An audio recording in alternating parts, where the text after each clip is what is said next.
네, 여러분 안녕하세요. 세법을 안내해주는 남자 국세상담센터 세한남 이도헌 조사관입니다. 네, 지난 시간에 이어서 7차 댓글 답변 시간이 돌아왔습니다. 자, 거두절미하고 바로 시작해 보겠습니다.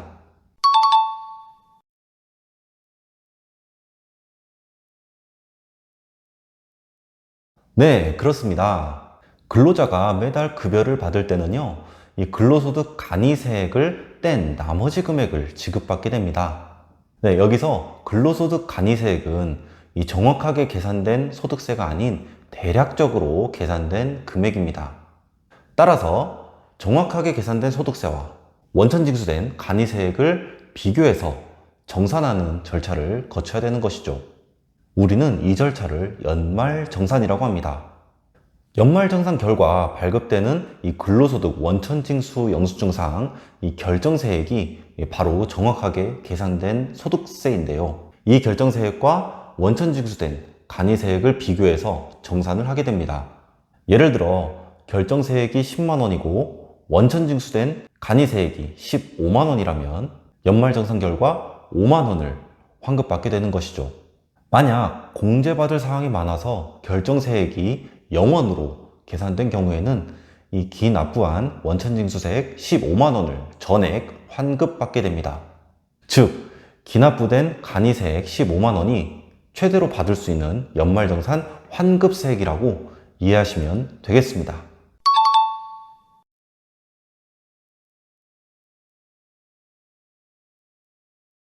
연도 중 중도 퇴직한 경우에는 이 퇴직하는 달의 급여를 지급할 때 연말정산을 실시하게 됩니다. 만약 9월 퇴직할 때 연말정산 관련 서류를 제출하지 않으셨다면 이 각종 공제사항이 반영되지 않았을 것입니다. 이 경우 2020년 연말정산 결과를 이 근로소득 원천징수 영수증을 통해서 확인을 하셔야 되는데요. 근로소득 원천징수 영수증은 국세청 홈택스, 마이홈택스,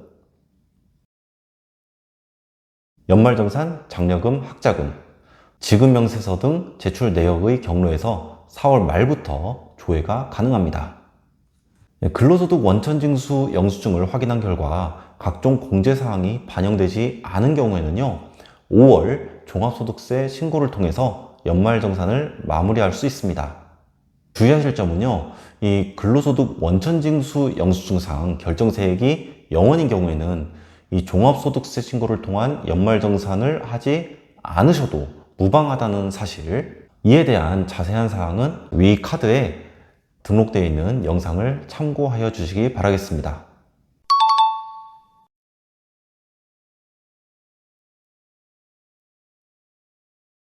원천징수 의무자는 연도 중 중도 퇴사한 근로자의 연말정산 결과를 이 근로소득 지급명세서라는 서식에 작성을 해서요, 지급일에 속하는 다음 연도 3월 10일까지 관할세무서에 제출해야 됩니다. 마찬가지로 지급한 퇴직금에 대해서도 다음 연도 3월 10일까지 퇴직소득 지급명세서를 제출을 하셔야 되는데요.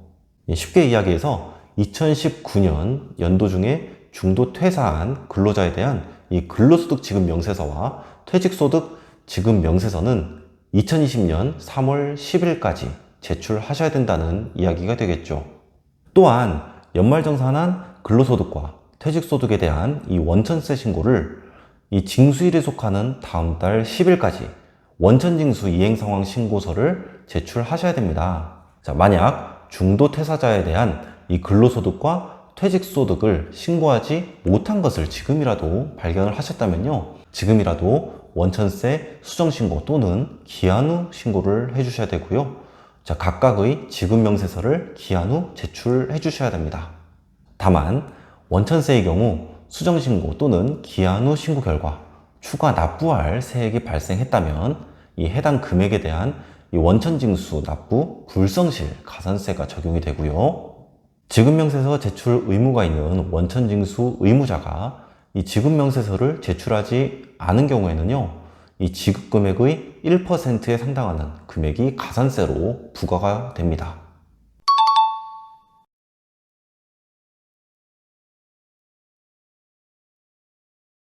거주자와 생계를 같이 하는 부모님 또는 조부모님의 나이가 60세 이상이고요.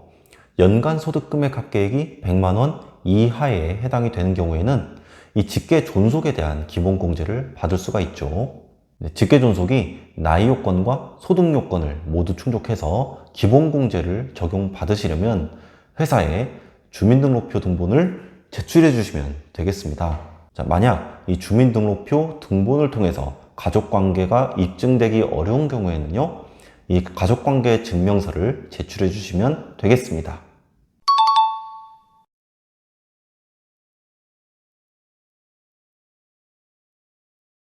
네, 이 내용은 지난 5차 댓글 답변 시간에 말씀을 드린 내용인데요. 이 경우 월세액 세액공제를 받을 수 없다는 사실 말씀을 드렸었습니다. 하지만 해당 월세액에 대해서 이 월세액 세액공제를 받지 못하더라도 다른 공제를 받을 수 있는데요. 이 월세액에 대해서 현금 영수증을 발급받았다면 이 신용카드 등 사용 금액에 대한 소득 공제를 적용받을 수 있습니다. 월세액에 대한 현금 영수증을 발급받기 위해서는 국세청 홈택스에 접속을 하시고요. 상담 제보를 클릭하시고 현금 영수증 민원 신고, 주택임차료 월세를 클릭하시고요. 주택임차료 현금 영수증 발급 신청의 신청하기 버튼을 클릭하시면 발급을 받을 수 있으니까요. 자, 이 부분 참고하시기 바라겠습니다.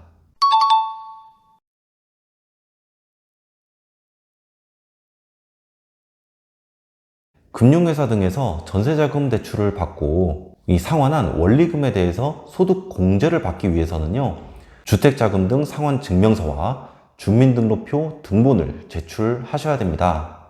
자, 여기서 주의할 점은 이 연말정산 간소화 서비스에서 이 원리금 상환 내역이 조회가 된다고 해서 무조건 공제를 받을 수 있는 건 아니라는 사실. 소득공제 요건을 충족하면서 이 연말정산 간소화 서비스에서 이 해당 내역이 조회되는 경우에는 해당 내역을 출력해서 회사에 제출하시면 되겠습니다. 자, 다만 주민등록표 등본은 이 연말정산 간소화 서비스에서 조회가 되지 않기 때문에 따로 준비해서 회사에 제출해 주시면 되겠습니다.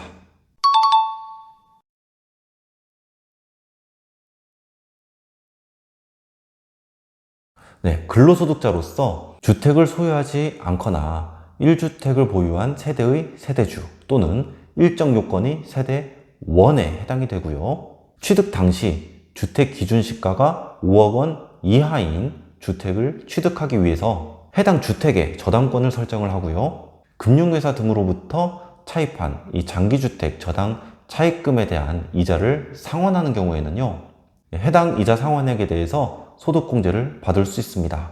자, 물론 일정 한도가 존재하죠. 자, 이때 세대가 보유한 이 주택 수를 계산을 해야 되는데요. 세대주뿐만 아니라 세대 1이 보유한 주택 수를 모두 포함하여 계산을 해야 됩니다. 즉, 세대 1인 어머니께서 1주택을 보유하고 근로자 본인이 1주택을 소유한 경우에는 총 2개의 주택을 소유한 세대에 해당이 되는 것이죠. 따라서 이 경우는 안타깝지만 소득공제를 적용받을 수 없습니다.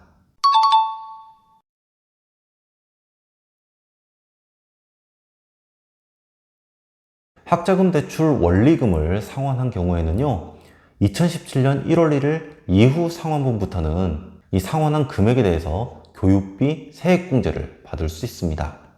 2020년에 상환한 학자금 대출 원리금 금액에 대해서는 2020년에 한해서만 공제를 적용받을 수 있고요. 3년 뒤에 2월에서 공제를 적용받을 수는 없습니다.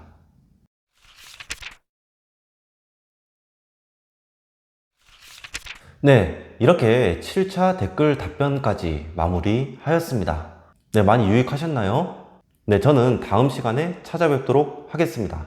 자, 여러분, 안녕히 계세요.